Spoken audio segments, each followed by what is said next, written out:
Hello बच्चों, आज का टॉपिक है हमारा क्षेत्रफल सदिश। फिजिक्स में कुछ घटनाओं का अध्ययन करने के लिए हमें क्षेत्रफल में दिशा का भी अध्ययन करना पड़ता है। अर्थात कुछ घटनाओं में क्षेत्रफल को सदिश राशि की तरह ट्रीट किया जाता है। तो देखिए क्षेत्रफल सदिश क्या होता है। मान लो मेरे पास ये कोई क्षेत्रफल है, तो आप इस क्षेत्रफल पे एक लंब डाल दो। लंब का मतलब इस क्षेत्रफल के लंबवत, ऐसे लंबवत एक सदिश खींच दो, तो ये होगा इस तल का क्षेत्रफल सदिश। तो मैं बोर्ड पर समझाता हूं। मान लो ये मेरे पास कोई गोल क्षेत्रफल है। गोल क्षेत्रफल कैसा? जैसी डिस्क हो कोई, इस तरह का क्षेत्रफल है गोल। तो ये क्षेत्रफल हो गया ए। और अगर आप इस क्षेत्रफल पे ऐसे लंबवत, क्षेत्रफल के लंबवत सदिश खींच देंगे, तो वो क्या होगा? इस क्षेत्रफल का क्षेत्रफल सदिश होगा। तो ये गोल गोल जो है सारा का सारा ऐसे वाला ये क्षेत्रफल हुआ। इस पे जो लंब खींचा ऊपर को 90 डिग्री के कोण पे लाइन जो खींची ऐसे, वो होगा इस तल का क्षेत्रफल सदिश। ठीक है। तो अगर आपके पास क्षेत्रफल चाहे तो गोल हो चाहे आयताकार हो, पर वो समतल होना चाहिए, समतल। तो किसी भी समतलीय क्षेत्रफल पर जो आप लंब खींचेंगे बाहर की ओर, क्षेत्रफल पर बाहर की ओर जो लंब खींचेंगे, वो क्या होगा? उस क्षेत्रफल का क्षेत्रफल सदिश होगा। फिर से, किसी भी समतलीय क्षेत्रफल पर, किसी भी समतलीय क्षेत्रफल पर बाहर की ओर जो लंब खींचेंगे, वो क्या होगा? उस क्षेत्रफल का क्षेत्रफल सदिश होगा। तो सदिश में दिशा होती है, तो मैंने वेक्टर लगा दिया और ये यहां मैं दिखाता हूं एकांक वेक्टर एन कैप।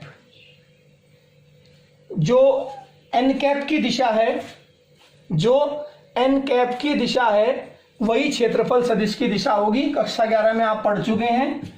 क्षेत्रफल सदिश जो होगा ए, वो होगा क्षेत्रफल का परिमाण, यानी कि ये सारा का सारा परिमाण जितना भी क्षेत्रफल है इंटू एन कैप। जो दिशा एन कैप की है वही क्षेत्रफल सदिश की है। मैं लिखवा दूंगा बाद में एन कैप क्या है। अभी परिभाषा में आपको फिर से समझते हैं। कोई समतलीय क्षेत्रफल है आपके पास, समतली का मतलब प्लेन क्षेत्रफल, चाहे वो गोल हो चाहे वो आयताकार हो, उस पे जो आप लंब डालेंगे बाहर की ओर, उस लंब को कहेंगे क्षेत्रफल सदिश। किसका? उस क्षेत्रफल का जिस पे आपने क्या डाला हुआ है? लंब डाला हुआ है। अब ध्यान से सुनेंगे। तो क्षेत्रफल सदिश मैंने बना के दिखा दिया आपको। चाहे आपके पास आयताकार पृष्ठ हो चाहे गोल पृष्ठ हो, लेकिन पृष्ठ होना चाहिए समतल। उस पे जो लंब डालेंगे वो लंब क्या होगा? उस क्षेत्रफल का क्षेत्रफल सदिश होगा। और ये क्षेत्रफल सदिश मैंने बना दिया। इसकी लंबाई कितनी रखेंगे इस सदिश की? जितना ये क्षेत्रफल का परिमाण है, जितना क्षेत्रफल का परिमाण है उतनी ही लंबाई किसकी होगी? लंबाई आप पैमाना मान के भी बना सकते हैं, जैसे आप 11वीं में वेक्टर में बनाते थे। तो अब आप इसे नोट कर लें। लिखिए, किसी समतलीय क्षेत्रफल पर बाहर की ओर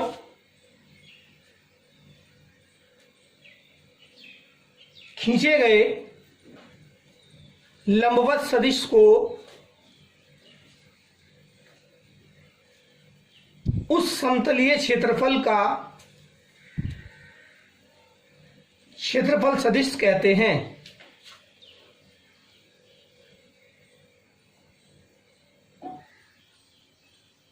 सदिश का मतलब ये जो आपने ये जो लंब खींचा ऊपर को, इसमें दिशा है, इसलिए सदिश कहा इसे। सदिश की लंबाई, ये जो लंबाई है इसकी, सदिश की लंबाई क्षेत्रफल के परिमाण को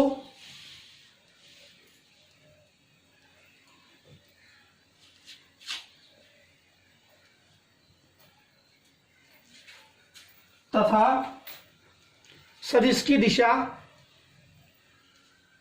क्षेत्रफल की दिशा को प्रदर्शित करती है।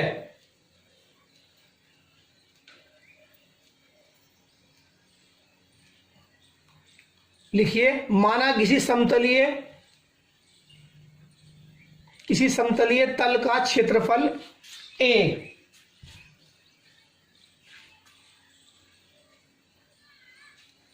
है, तब उस समतलीय तल का क्षेत्रफल सदिश, अब आप लिखेंगे ये सदिश बराबर सदिश का परिमाण, ये परिमाण है, सदिश का परिमाण कहो या क्षेत्रफल का परिमाण, बात एक ही है, इनटू गुणा में एकांक वेक्टर। मैं फिर बता रहा हूं, जो दिशा एकांक वेक्टर की होगी वही दिशा क्षेत्रफल सदिश की होगी। लिख दीजिए, जहां n कैप समतलीय क्षेत्रफल पर बाहर की ओर खींचे गए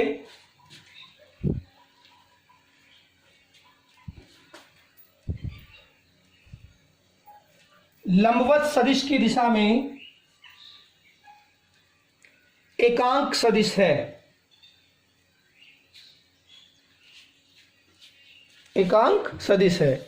मैं आपको कुछ उदाहरण बताता हूं। मान लो ये मेरे पास समतलीय क्षेत्रफल है, समतलीय का मतलब ये प्लेन, और मैं आपसे कह रहा हूं कि भाई इसका क्षेत्रफल सदिश बताओ। क्या बताओ? इसका क्षेत्रफल सदिश। तो आप इस पे लंब डाल देंगे, ऐसे लंब, तो ये लंब क्या होगा? इसका ये होगा इस तल का क्षेत्रफल सदिश।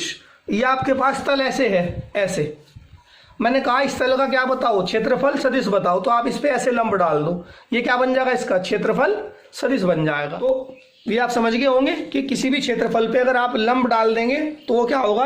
उस क्षेत्रफल का क्षेत्रफल सदिश होगा।